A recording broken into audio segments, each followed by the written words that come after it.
Assalamualaikum warahmatullahi wabarakatuh. Adik-adikku sekalian, jumpa lagi pada pertemuan hari ini. Di pertemuan hari ini kita akan membahas materi tentang Islam di Spanyol dan pengaruhnya terhadap Renaissance Islam. Tujuan pembelajaran kita di materi yang hari ini yaitu agar para mahasiswa bisa memahami bagaimana sejarah masuk dan berkembangnya Islam di Spanyol dan pengaruhnya terhadap Renaissance Eropa. Minggu kemarin kita masih ingatkan apa yang kita bahas, yaitu tentang sejarah dan perkembangan Islam di masa Abbasiyah. Di pertemuan kemarin kita sudah banyak menjelaskan bagaimana masuknya Islam, sejarah dan perkembangan Islam di Abbasiyah, dan juga kontribusinya dalam memajukan ilmu pengetahuan, dalam memajukan kehidupan sosial, politik, dan kebudayaannya. Karena itu di materi hari ini kita akan mencoba mengulas lebih jauh lagi berkaitan dengan Islam di suatu daratan benua yang lain yang ada di daratan Asia kemarin, dan sekarang kita bicara di daratan Eropa. Tapi sebelum kita masuk materi, adik-adik bisa melakukan presensi yang ada di barcode di sini. Silakan di presensi masing-masing supaya nanti saya bisa cek kehadiran adik-adik. Baik, sekarang kita akan masuk ke materi bagaimana tentang sejarah masuknya Islam di Spanyol dan pengaruhnya terhadap Renaissance Islam. Spanyol dulu bernama Semenanjung Iberia atau yang dikenal sebagai Andalusia.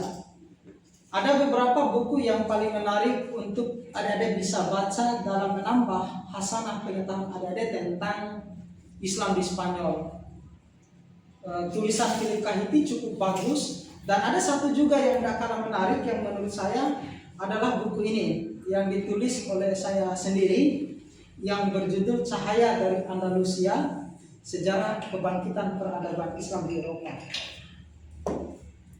Dalam sejarahnya, Islam masuk di Spanyol itu pada abad ke-8 Masehi dan bertahan hampir sampai 800 tahun, dan itu cukup lama kehadiran Islam di Spanyol.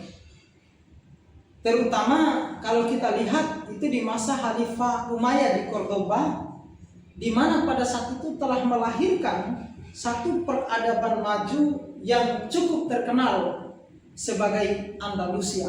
Maka buku ini menarik untuk dibaca oleh adik-adik.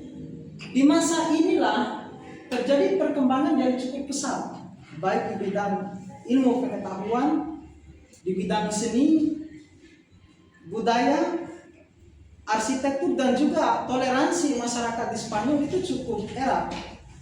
Nah, apa yang menjadi unik karena warisan intelektual ini menjadi fondasi penting bagi Renaissance Eropa sebagai sebuah gerakan kebangkitan ilmu pengetahuan, dan juga kita bisa melihat bagaimana perkembangan di bidang-bidang yang lainnya.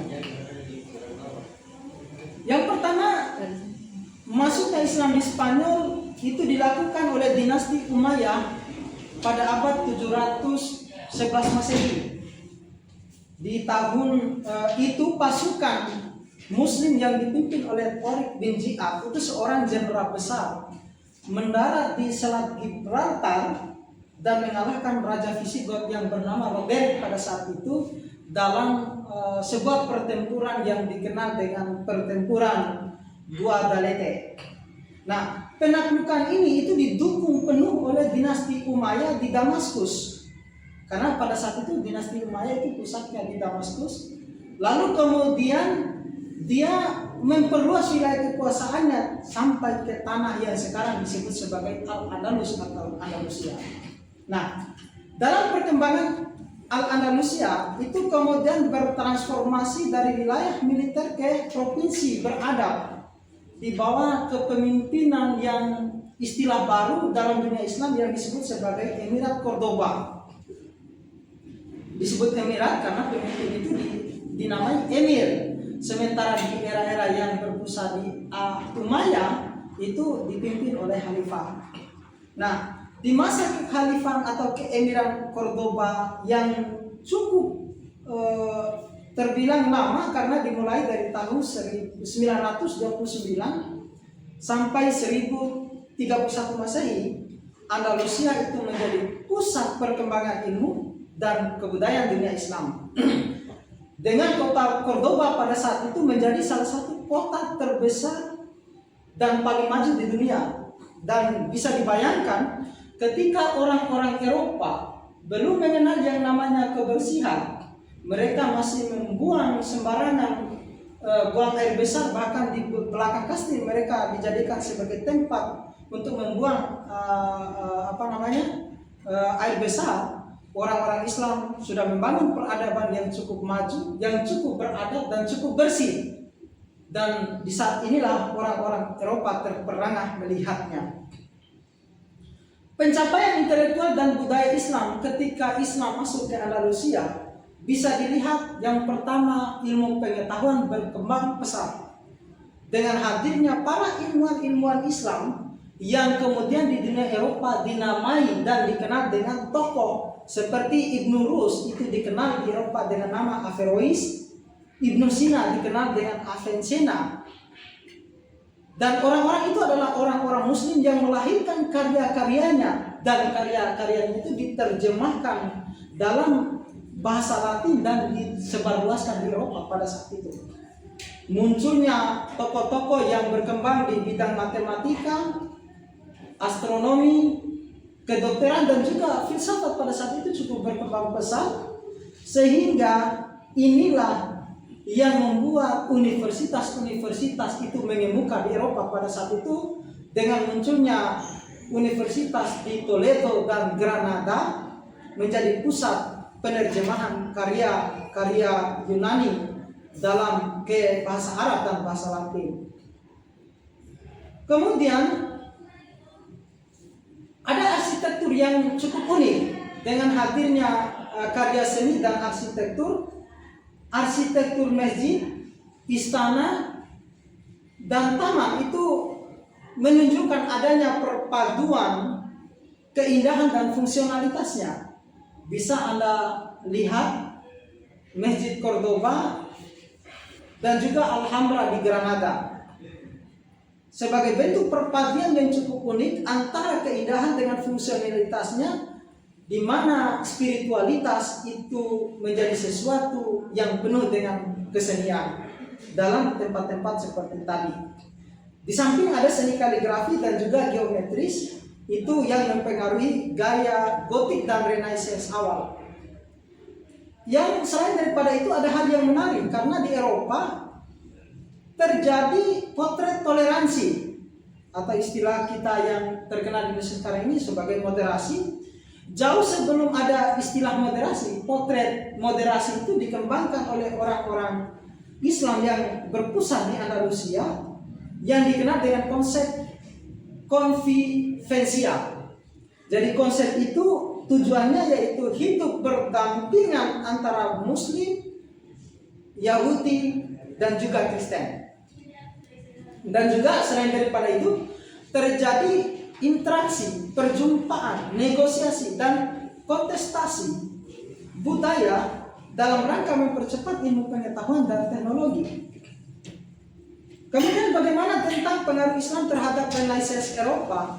Itu bisa dilihat betapa gencarnya gerakan translasi dan transfer pengetahuan para penerjemah yang berpusat di Toledo pada abad ke-12 itu menerjemahkan karya-karya ke dalam bahasa Arab dan juga bahasa Latin.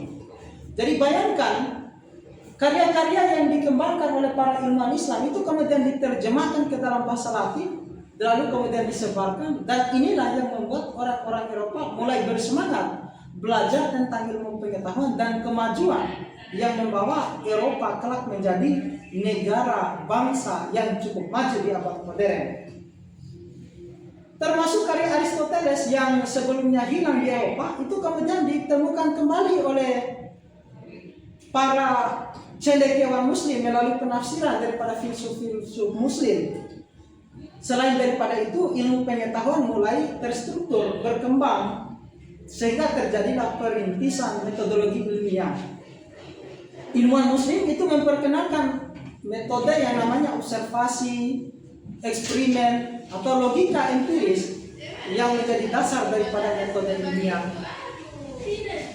Seperti kalau kita lihat di belakang abad-abad ini, ada namanya Roger Bacon dan Thomas Aquinas. Sebenarnya mereka itu terinspirasi dari pemikir-pemikir Islam yang melakukan strukturisasi ilmu pengetahuan, sehingga ilmu pengetahuan itu terjadi penjelasan yang berkaitan dengan metodologi keilmuan daripada sebuah ilmu. Nah, yang kedua adalah pengambilan revitalisasi pendidikan. Jadi kalau kita baca konsep universitas yang berkembang di Bologna, Italia, di Prancis, di Oxford, itu sebenarnya mengambil bentuk awal dari madrasah atau baitul hikmah yang berkembang di masa kejayaan Islam. Kajian-kajian tentang filsafat, logika, dan etika itu juga diperkenalkan kembali oleh orang-orang Eropa lewat karya-karya muslim. Sehingga singkatnya, peradaban Islam yang berkembang pesat di era sekarang itu tidak bisa dilepaskan karena orang-orang Eropa ketika mereka di masa Yunani dan klasik mengalami abad kejayaan, lalu kemudian mereka redup dan tenggelam di abad ke-8. Di masa agak abad ke-8 inilah orang-orang Islam datang ke Eropa lalu melakukan menyebarkan sinar Islam dengan berkembangnya ilmu pengetahuan dan teknologi, dan inilah yang menginspirasi orang-orang Eropa untuk lebih maju sampai sekarang ini. Nah, sebagai penutup dari pertemuan ini, bahwa Andalusia ini menjadi warisan yang tak terlupakan. Islam di Andalusia bukan hanya catatan sejarah yang ditulis sebagai bukti hitam di atas putih, tetapi jauh lebih penting Islam di Andalusia ini, baik dari sejarahnya, itu menjadi tonggak penting dalam kelahiran kembali bangsa Eropa. Tanpa kontribusi Andalusia, Renaissance mungkin tidak akan pernah terjadi secepat itu, atau bahkan dalam bentuk yang sama tidak akan mungkin akan muncul kembali. Tetapi sayangnya pasca Reconquista dan Inkuisisi Spanyol, banyak peninggalan-peninggalan Islam itu dihancurkan atau dihapuskan dalam narasi sejarah sebagai akibat daripada politik balas dendam orang-orang Eropa yang pada saat itu yang lama tidak berkuasa, lalu kemudian mereka mulai menyebar kembali misi setelah Islam takluk pada saat itu. Meski demikian, jejak Andalusia menjadi sebuah cahaya peradaban Islam itu tetap abadi dalam bahasa, dalam arsitektur, ilmu pengetahuan, dan juga semangat pencarian kebenaran itu menjadi fondasi dalam membangun bangsa modern di era sekarang. Kami kira itu, sebelum kita tutup ada tugas terstruktur yang saya berikan. Nanti adik-adik bisa di scan di barcode ini, dan di dalam barcode ini ada tugas struktur. Insyaallah minggu depan kita kumpulkan. Kami kira itu. Terima kasih atas partisipasi adik-adik. Assalamualaikum warahmatullahi wabarakatuh.